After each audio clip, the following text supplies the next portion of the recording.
네, 반갑습니다. 오늘의 말씀의 제목은 하나님을 만나는 법입니다. 여러분은 하나님을 어떻게 만나십니까?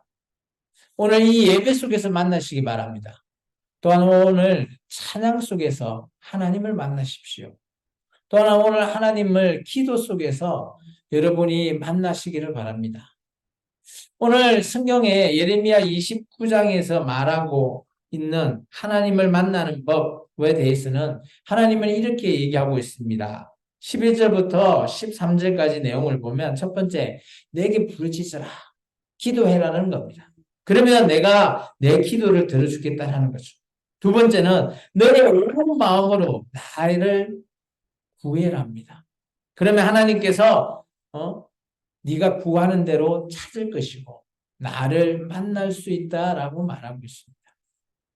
오늘 우리가 예레미야 29장의 이 부분만 우리에게 적용을 해보면 오늘날 교회는 하나님에게 그죠? 매주가 나와서 예배드리고 기도하고 하나님을 찾고 구하고 있죠. 여러분 하나님을 늘 만나는 자 맞습니까? 우리는 늘 하나님과 함께하고 만나는 자 맞습니다. 맞으면 아멘. 오늘 우리는 늘 하나님을 만나는 자여야 합니다. 우리의 오늘 주일만뿐만 아니라 매일매일이 하나님을 만나고 하나님과의 동행하는 삶, 그것을 살아가는 것이 우리의 삶이라고 저는 생각합니다. 그래서 오늘은 예레미야 29장에 전반적으로 하나님을 만나는 법에 대해서는 살펴봤는데 29장이 그럼 과연 어떤 내용일까? 살펴보니 우리가 이전에 예레미야 27장과 28장을 봤을 때 예레미야가 하나님의 말씀을 전하고 있지만 그 말씀을 듣는 자들은 욕한다 하고 듣는 자들은 그건 하나님의 말씀이 아니다라고 정반대의 목소리를 내는 선지자들의 말씀을 다 그들 백성이 따르고 하고 있습니다. 특히 예레미야와 아마 비슷한 시기에 활동했던 선지자인 하나나는 예레미야 목에 있던 멍에를 깨트려 버리고 하나님께서 우리와 함께 하시기에 저 바벨론이 그죠? 멸망당하고 바벨론으로 잡혀가던 포로가 다 돌아오고 그게 우리 성전에 쓰였던 기물들이 다 돌아올 것이다 라고까지 말했어요. 오늘 예레미야와 정반대의 하나님의 말씀 선지자들 하나님은 단호하게 이렇게 말합니다. 나는 너를 보내지 않았다. 나는 내게 말을 주지 않았다고. 그래서 지난주 말씀의 주제가 뭡니까? 거짓을 믿게 하는구나. 하나님의 선지자인데 하나님의 말씀을 그대로 전하지 않고 자기의 생각, 자기의 욕심이 들어가면 하나님이 나는 너에게 그런 말 하지 않았다라고 말하고 있어요. 거짓말 하지 말합니다. 오늘 거짓말 하지 않고 올바른 말을 전하는 예레미야 말을 우리가 다시 한 번 더 살펴볼까 합니다. 예레미야 29장은 예루살렘에 있는 예레미야가 오늘 바벨론 1차 포로 잡혀가 있는 2차 포로까지 잡혀가 있는 그들에게 편지를 씁니다. 그러면서 그들에게 어떻게 살아야 된다라는 것을 제시하고 있습니다. 그 말씀이 오늘 29장 전반적인 내용이고요. 또 그 편지를 받아본 그 이스라엘 백성, 포로로 잡혀가 있는 바벨론 땅에서 편지를 받아본 이스라엘 백성의 반응과 오늘 다시 한 번 더 그곳에 있는 선지자가 예레미야에게 편지를 또한 답장을 해주죠. 그 내용이 오늘 예레미야 29장의 전반적인 내용입니다. 어려운 내용은 없습니다. 근데 이 내용은 27장과 28장의 내용이 그대로 압축되어서 편지 속에 담겨 있고요. 또 그 내용이 선포되었을 때 이스라엘 그 포로로 잡혀가는 그 백성들의 반응, 그리고 그 백성들이 다시 답장을 보냈을 때 하나님께서 말씀하시는 예언의 말씀까지 들으면 예레미야 29장에 대한 내용은 바로 우리가 바르게 읽는 거라고 보여집니다. 오늘 보시면 1절에서부터 4절까지 보면 선지자 예레미야가 예루살렘에서 편지를 보내죠. 어디로요? 느부갓네살이 있는 바벨론으로. 그게 잡혀간 포로 중에 남은 장로들, 제사장들, 선지자들, 모든 백성에게 편지를 보낸답니다. 그때가 언젠가 하면 아마 2절의 내용이 힌트가 되죠. 그때 여고나와 왕후, 궁중 내시들과 유다와 예루살렘의 고관들과 기능공과 토공들이 예루살렘에 떠났다 하거든요. 이때가 언젠가 하면 바벨론 2차 침공 이후에 포로로 잡혀간 자들이죠. 그리고 여고냐 왕이 잡혀가고 그 형인 그죠 엘리야김, 여호야김이 오늘 왕으로 등극한 그때였습니다. 이게 바벨론 2차 포로 이후죠. 이때 유다의 왕 시드기야가 바벨론을 보내어 바벨론 왕 느부갓네살로 가게 한 사반의 아들 엘라사와 hil기야의 아들 그마라 편으로 편지를 보냈어요. 오늘날 같으면 편지는 어떻게 가죠? 우체국에 가면 되죠. 그러면 우체국에서 우편 배달부가 우리에게 편지를 갖다 줍니다. 근데 이 당시에는 우체국이 없으니까 그죠? 사람 편으로 편지를 보냈어요. 4절의 말씀을 같이 한번 읽어볼까요? 만군의 여호와 이스라엘 하나님께서 예루살렘에서 바벨론으로 사로잡히게 간 모든 포로에게 이같이 말씀하십니다. 그러면 4절까지는 배경이고요. 4절부터는 하나님이 말씀하신 그 말씀의 내용이 편지에 담겨 있다는 거죠. 그게 5절부터 우리가 좀 전에 읽었던 14절까지입니다. 우리 한번 편지 내용을 읽어볼까요? 5절입니다. 너희는 집을 짓고 거기에 살며 텃밭을 만들고 그 열매를 먹으라. 아내를 맞이하여 자녀를 낳으며 너희 아들이 아내를 맞이하며 너희 딸이 남편을 맞아 그들로 자녀를 낳게 하여 너희가 거기에서 번성하고 줄어들지 아니하게 하라. 너희가 내가 사로잡혀 가게 한 그 성읍의 평안을 구하고 그를 위하여 여호와께 기도하라. 이는 그 성읍이 평안함으로 너희도 평안할 것임이라. 만군의 여호와 이스라엘 하나님께서 이같이 말하노라. 너희 중에서 선지자들에게 점쟁이에게 미혹되지 말며 너희가 꿈꿈도 고지 듣고 믿지 말라. 계속해서요. 내가 그들을 보내지 아니하였어도 그들이 내 이름으로 거짓을 예언함이라. 여호와의 말씀이니라. 여호와께서 이와 같이 말씀하시니라. 바벨론에서 70년이 차면 내가 너희를 돌보고 나의 선한 말을 너희에게 성취하여 너희를 이곳으로 돌아오게 하리라. 여호와의 말씀이니라. 너희를 향한 나의 생각을 내가 아나니 평안이요 재앙이 아니니라. 너희에게 미래와 희망을 주는 것이니라. 너희가 내게 부르짖으며 내게 와서 기도하면 내가 너희를 기도를 들을 것이요 너희가 온 마음으로 나를 구하면 나를 찾을 것이요 나를 만나리라. 이것이 여호와의 말씀이니라. 나는 너희를 만날 것이며 너희들을 포로된 중에서 다시 돌아오게 하되 내가 쫓아 보내었던 나라들과 모든 곳에서 모아 사로잡혀 떠났던 그곳으로 돌아오게 하리라. 여호와의 말씀이니라. 그곳이 어딘가 하면 예루살렘으로 돌아온다는 거죠. 보면 편지의 내용은 총 한 7가지 정도 내용입니다. 제가 1번부터 7번까지 내용을 좀 적어봤죠.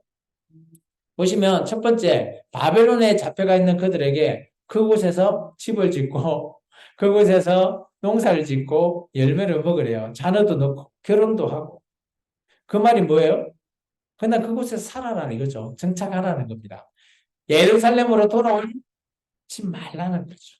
그리고 두 번째는 그 성읍, 그 바벨론에 있는 네가 사는 그 성읍을 위해서 그냥 기도해라. 왜냐하면 그게 바벨론의 밑에 있는 포로로 되어 있지만 그 성읍이 그죠? 또 전쟁으로 인해서 힘들어지면 본인들도 힘들 수 있으니까 기도해라 이거죠. 전쟁 안 일어나게. 참 좀 아이러니합니다. 그리고 세 번째, 미혹되지 말랍니다. 이 내용은 지금 우리에게도 좀 중요한 것 같아요. 첫 번째, 누구에게요? 선지자들. 두 번째, 점쟁이들. 세 번째, 꿈입니다. 너희가 꾼 꿈, 미혹되지 말래요. 우리가 하나님의 말씀, 하나님을 만나는 법, 이거 중에 꿈이 있잖아요. 근데 하나님은 단호하게 하나님의 말씀을 전하는 선지자, 그리고 점점을 치는 점쟁이, 그리고 너희가 꿨던 꿈, 믿지 말래요. 왜 그럴까요? 지금 우리가 이제 이것을 우리에게 그대로 가지고 와서 현재 우리가 살고 있는데 적용을 하면 맞지 않아요. 근데 이 예레미야 29장에서는 이게 이유가 있단 말이에요. 네가 지금 미혹되지 말고 꿈도 꾸지 말라는 이유가 있습니다. 왜 그럴까요? 지금 예레미야가 아무리 선포를 해도 반대편에 있는 선지자들이 말이 정반대의 말을 그들이 믿으니까 그거 믿지 말라는 거예요. 그러니까 내가 꿈을 꿔도 그런 우리가 말을 듣고 뭐 이렇게 요즘 같으면 뭐 뉴스나 아니면 영화나 이런 걸 보고 막 잠을 자고 꿈을 꾸잖아요. 그러면 그 꿈속에 우리가 기존에 있었던 것들이 쭉 파노라마처럼 흘러가면서 그게 마치 나한테 뭐 이루어지는 예언과 같이 그런 적도 있는 거죠. 그런 거 하지 말라는 거죠. 그걸 우리가 뭔 꿈이라 그러죠? 개꿈이라 그러죠. 개꿈. 그런 거 믿지 말라는 거예요. 근데 지금 이게 우리에게 적용을 해야 되나 그대로 그렇지는 않다고 봅니다. 지금 우리에게는 뭐 물론 이거를 이대로 믿지 말고 하는 거는 본인의 선택입니다. 그렇지만 지금 우리에게는 이것이 그대로 적용된다? 그렇지는 않다고 봐요. 우리가 꿈으로서도 하나님께서 말씀하시고요. 성경에 보면 요셉이 특히 하나님의 말씀을 꿈으로 그죠? 하나님께서 주셨잖아요. 그렇기 때문에 꿈으로 우리가 믿는 것, 뭐, 당연한 거죠. 그런데 우리가 미혹되는 것, 이 미혹이라는 것은 우리의 욕심으로 인해서 이루어지는 거기 때문에 그런 거 하는 것은 아니라는 거죠. 그래서 우리가 하나님의 말씀, 꿈으로 줬다라고 하면 그게 혹시 나의 욕심인가? 이거는 좀 살펴볼 필요 있다고 저는 보여집니다. 그리고 세 번째는, 그죠? 이런 선지자들이나 점쟁이들이 하나님의 이름으로 예언을 한 거예요. 이것 때문에 하나님이 믿지 말라 한 거예요. 이게 많은 사람들이 하나님의 메시지라고 전하고 있는데 그게 가짜라는 거죠. 그런 것 때문에 너희가 듣지 말라, 믿지 말라, 미혹되지 말라라는 거예요. 저는 이것은 오늘날 한국 교회도 마찬가지라고 봐요. 오늘 한국 교회가 매스미디어가 어마어마하게 발전되다 보니까 많은 사람들이 저도 마찬가지예요. 유튜브로 나가거든요. 제 방송이. 그러다 보니까 많은 사람들이 하나님의 말씀을 듣습니다. 근데 그걸 분별하지 못하면 미혹되는 거예요. 요즘은 제가 유튜브 보면 신천지에서도 영상을 엄청 많이 올려요. 이게 그런 거나 보고 혹 하면 그냥 이단에 빠질 수밖에 없는 거예요. 그래서 이런 메시지를 분별하는 건 중요하다는 거죠. 이 당시도 마찬가지지만 지금 우리에도 이거는 저는 해당된다고 봅니다.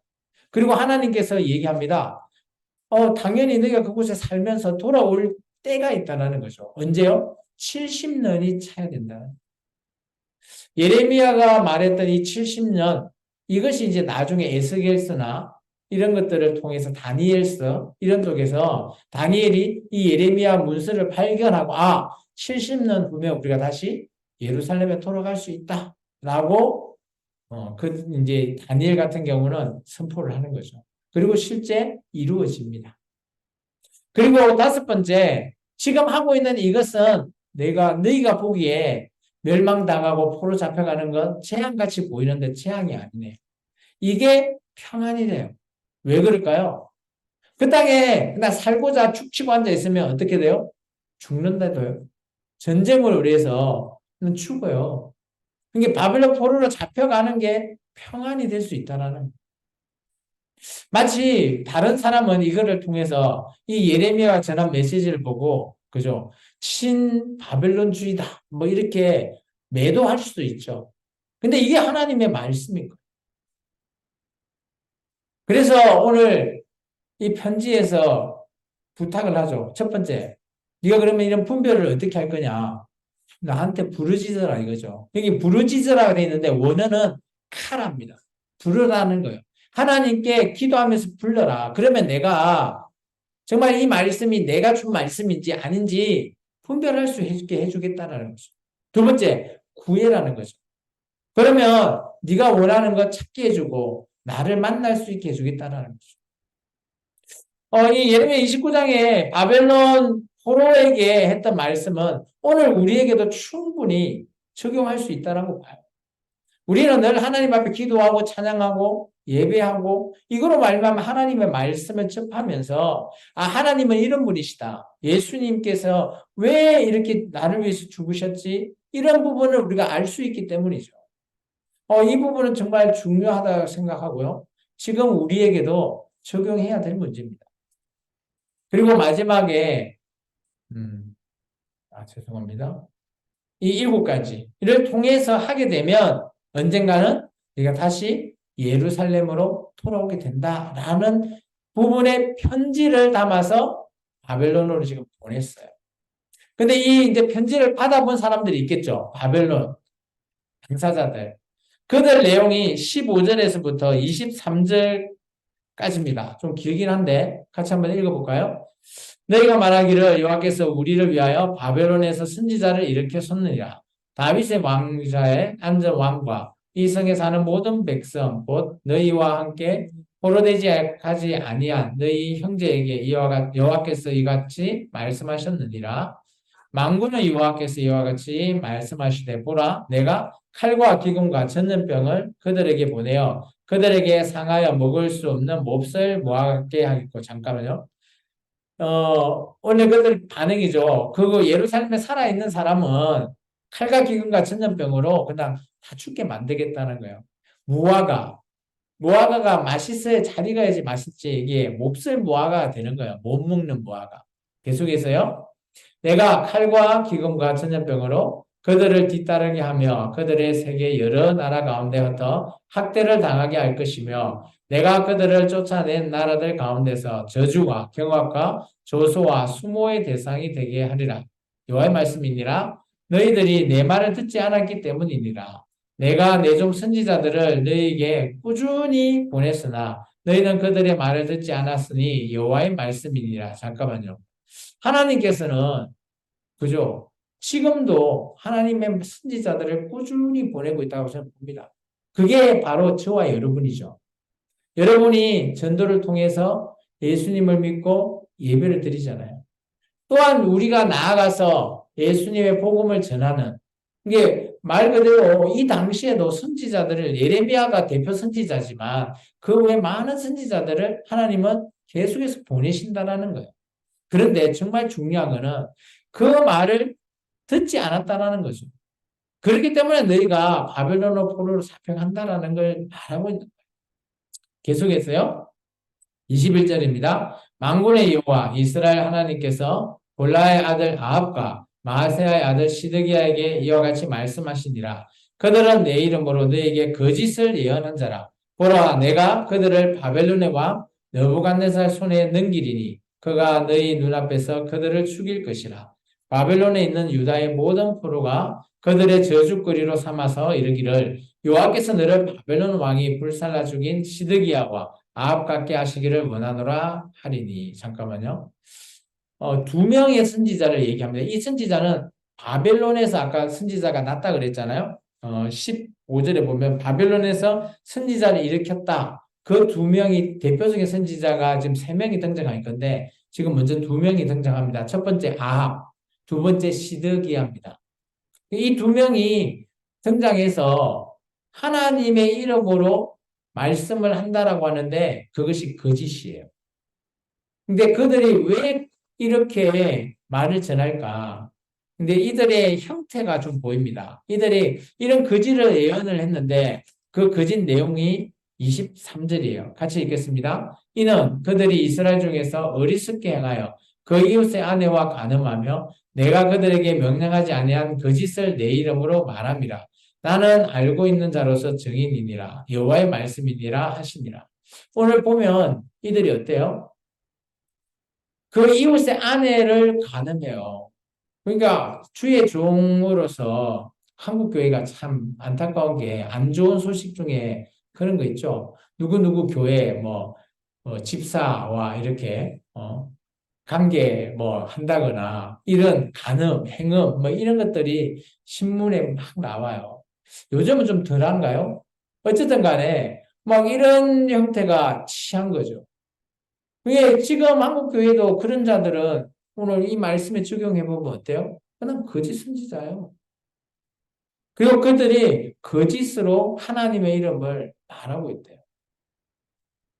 그래서 한국 교회는 조금 경각심을 가져야 돼요. 이런 메시지들이 나오면 하나님께서 내가 증인이야. 내가 그들이 거짓 선지자라고 내가 증인하겠어. 이 증인이 누구라고요? 하나님이 증인하겠다는 거죠. 재판을 할 때.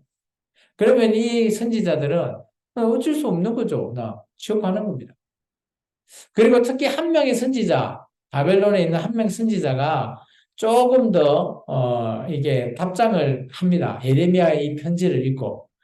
어떤 답장을 하는가 하면 24절에 보면, 너희란 사람, 스마야라고 하는 사람이, 그 사람한테 오늘 예레미야가 하나님의 말씀이 전해집니다. 근데 이 스마야라고 하는 사람이 답장을 했기 때문에 그런 것 같아요. 25절에 보면, 그죠? 스마야가 오늘 보면 스바냐와 모든 제사장에게 글을 보냈다 그랬잖아요. 이게 여기가 어딘가 하면 예루살렘에 있는 마세 아들 스바냐 그리고 모든 제사장에게 이 스마야라고 하는 사람이 답장을 한 거예요. 예레미야 얘기를 듣고. 그죠?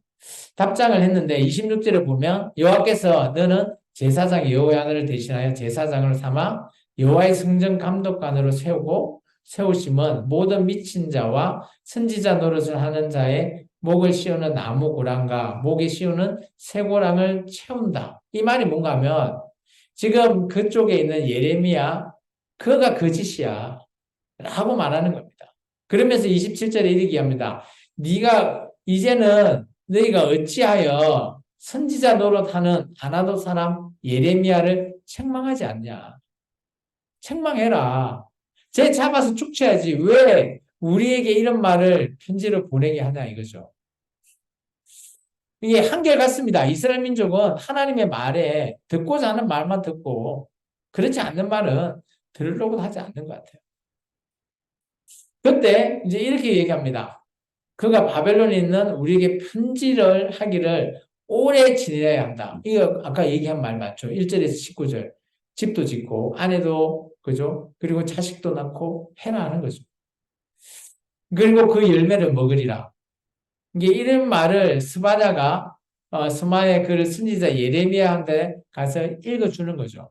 그때 하나님의 말씀이 이 스마냐에게 임했습니다. 그러면서 오늘 뭐라고 하는가 하면 30절 하반절 내가 그를 보내지 아니하였거늘 스마냐가 너에게 예언하고 너에게 거짓을 믿게 하였다. 이 스바냐는 바벨론에서 일으킨 선지자 중에 한 명이에요. 좀 어떻게 보면 아까 아합이나 시드기야도 동일한데 그들보다는 예레미야를 좀 책망하고 벌 줘야 되는 거 아니냐라는 촉에 속한 선지자 같아요. 그런데 하나님께서 이렇게 얘기하십니다. 이 결론으로 봅니다. 우리 32절의 말씀 같이 읽을게요. 그러므로 여호와께서 이와 같이 말씀하시니라. 보라, 내가 네람 사람 스마냐와 그의 자손을 벌하리니 그가 나 여호와께 패역한 말을 하였기 때문에 이 백성 중에 살아남을 그의 자손이 하나도 없을 것이라. 내가 이 내 백성에게 행하려 하는 복된 일을 그가 보지 못하리라 하셨느니라. 이것은 여호와의 말씀이니라. 하나님께서 벌을 내리겠다라고 그저 꼬집어서 스마냐에게 꼬집어서 말한 이런 부분은 성경에서 많지 않아요. 한 사람을 타겟으로 해가지고 벌 주겠다? 없는 건 아닌데 이렇게 꼬집어서 벌을 주겠다? 많지 않으세요, 성경은. 근데 왜 그랬는지 보니까 하나님의 말을 거짓을 전했죠. 그 말을 하나님은 이렇게 썼습니다. 해역하다. 해역한 말에 줄을 좀 끊으면 좋겠어요. 오늘 제가 여러분한테 전하는 이 말이 해역한 말이라면 저도 이 스마랴와 별 차이가 없는 거죠.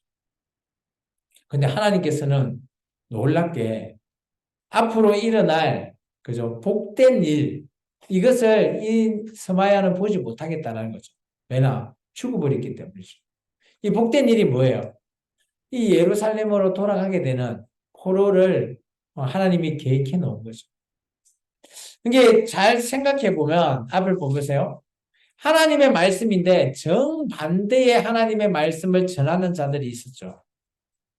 예레미야는 하나님의 정말 올바른 말을 전했다면 정반대의 하나님의 말을 전하고 있는 자들이 오늘 예레미야에서 보면 바스울이라고 하는 사람, 이 사람은 선지자가 아니고 제사장이에요.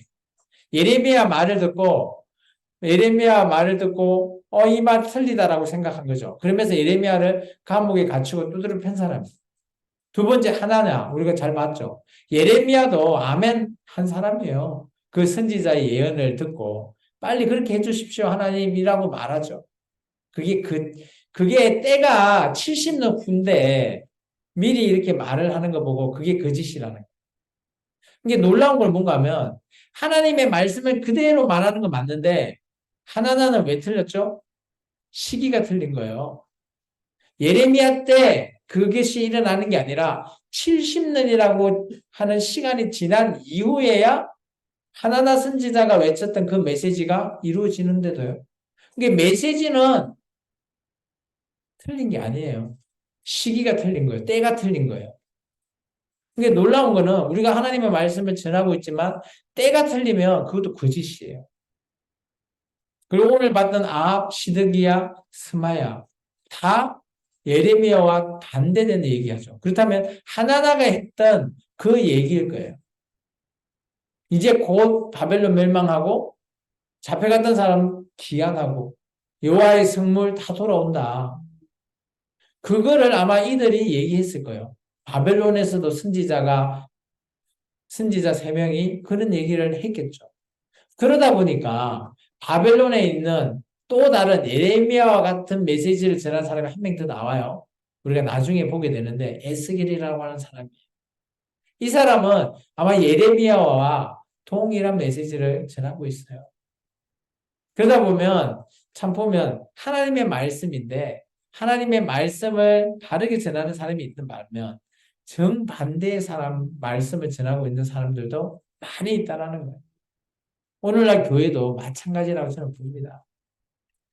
오늘 말씀의 제목에 맞게끔 우리가 살펴보면 하나님을 만나는 법은 오늘 좀 상세히 보면 기도하라는 겁니다. 어떻게 기도해야 됩니까? 하나님을 불러라. 부르짖으라 라고 우리 성경에 있는데 하나님을 부르십시오. 기도하십시오. 그리고 하나님께 구하십시오. 이거 우리가 늘 하는 거잖아요. 늘 하는 거 계속 하시라는 거예요. 그러면 하나님을 우리가 찾고요. 또 하나님을 만나는 거예요. 우리가 기도하는 거 쉬는 거 하지 마십시오. 우리가 데살로니가 전서에 나오는 거죠. 항상 기도하라. 그 기도하는 거 쉬면 안 되는 거예요. 왜 이게 중요하냐? 마태복음에 보면 예수님께서 산상수훈 하시잖아요. 팔복 이후에 나중에 7장에 가보면 기도에 대한 얘기를 하십니다. 7장 7절에서 8절. 구해라. 그리하면 너에게 주실 것이요. 찾으라. 그리하면 찾아낼 것이요. 문을 두드려라. 그리하면 너에게 열릴 것이다. 그러면서 구하는 이마다 받고 찾는 이마다 찾아내고 그죠? 두드리는 이에게 열린다. 잘 아는 말이잖아요. 기도는 이렇게 해야 되는 거죠. 구하고 찾고 두드리는.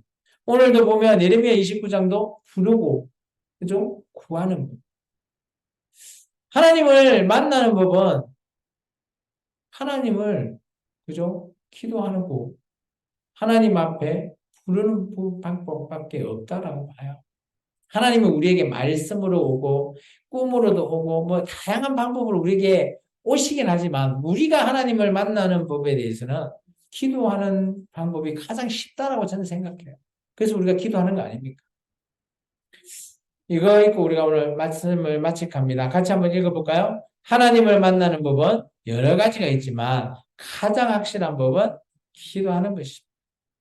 오늘 하나님 위해서 열심히 기도하는 저와 여러분이 되기를 축원합니다. 기도하겠습니다.